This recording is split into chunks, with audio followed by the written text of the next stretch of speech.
Medical kits ఇవన్నీ కూడా అందజేయాలనేటువంటి ఉద్దేశంతో రాసినాం. ఇప్పటివరకు ఇంకా ఇప్పుడే వచ్చింది కాబట్టి దాన్ని ఖచ్చితంగా ఫాలో అప్ చేస్తాం.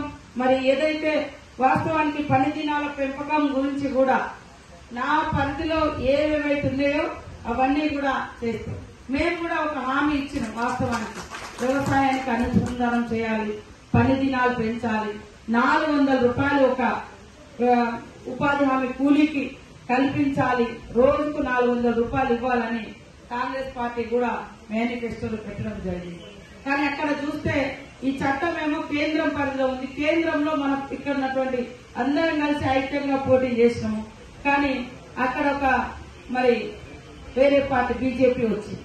కాబట్టి మనం కూడా పిల్లలకు, పెద్దలకు, యువకులకు చైతన్యం చేస్తూ ఇవాళ వ్యవసాయ రంగాన్ని కార్పొరేటీకరణ చేయాలని చూసి, అదేవిధంగా ప్రభుత్వ రంగ పరిశ్రమలు ఇవాళ ఎల్ఐసీలు గాని, బిఎస్ఎన్ఎల్ గాని, రైల్వేలు గాని ఇలాంటి అన్ని కూడా మరి వాళ్ళ దోస్తులకు దోసిపెట్టాలని చూస్తున్నారు.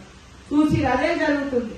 అయినా కూడా ఇంకా ఎందుకో మరి వాళ్ళు ఒక ఇల్లు ఇయ్యలేదు, ఒక బడి కట్టలేదు, ఒక 100 రోజుల కూలి పెంచలేదు.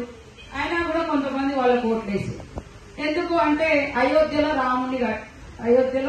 రామాలయం నిర్మించారు. మరి భద్రాచలంలో కూడా రాముడు ఉన్నాడు, ఇక్కడికి ₹1 కూడా ఇవ్వలేదు. అయోధ్యలలో రాముడు కట్టింది కూడా మరి అందరి దగ్గర నుంచి తీసుకుపోయి కట్టేది.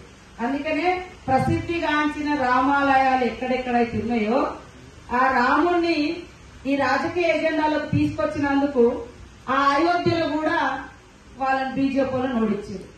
ఇక్కడ మన దగ్గర రాముడు ఉన్న కాడ కూడా ఓడిపోయాడు. రాష్ట్రంలో, దేశంలో ప్రసిద్ధిగాంచిన దాదాపు 7-8 చోట్ల రాముడు ఉన్నటువంటి చోట్ల మొత్తం బీజేపీ ఓడిపోయింది.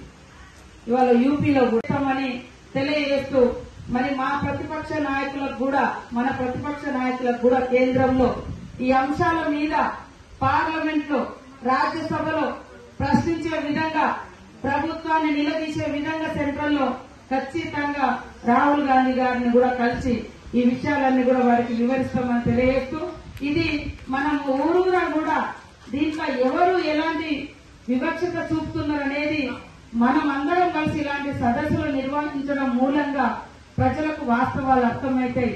కాబట్టి తప్పకుండా ఈ యొక్క మంచి ప్రయత్నం చేసినందుకు మీ అందరికీ పేరు పేరున నమస్కారాలు, ఉద్యమాభినందనలు తెలియజేస్తూ సెలవు తీసుకుంటాను. నేను వెళ్ళినా, రాయబరేలి వెళ్ళినా, కేరళకి వెళ్ళినా, అందరు వెళ్ళినా కూడా ఇవాళ అందరు కోరుకునేది గుడిలో దేవుని పెట్టండి, గుండెల్లో భక్తి నింపుకోండి, కానీ రాజకీయ ఎజెండాగా దేవుని పేరు పెట్టొద్దని ఇవాళ యూపీ లాంటి చోట్ల కూడా మరి 80 సీట్లు, 60, 70 సీట్లు, 400 పైన దేశమంతా వస్తాన్న కాడ ఉల్టా చేసి చూపించారు. అదే యూపీలో.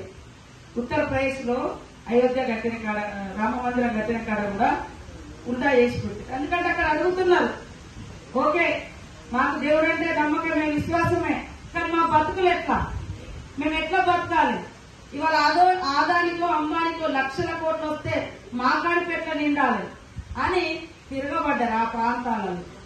కాబట్టి ఇప్పటికైనా కూడా పేదల పక్షాన, రైతుల పక్షాన, అట్టడు వర్గాల పక్షాన, మహిళల పక్షాన, కష్టాలలో ఎవరున్నారో ఆ వర్గాల పక్షాన మనమందరం ఉండి కేంద్రం నుంచి వచ్చేటువంటి నిధుల కోసం ఖచ్చితంగా ఈ రాష్ట్ర ప్రయోజనాలు, పేదల ప్రయోజనాలు, ఈ యొక్క ఉపాధి హామీ చట్టంలో ఉన్నటువంటి అన్ని అంశాలను సాధించుకునే దిశగా మీ అందరితో మేము కూడా గొంతు కలుపుతాము.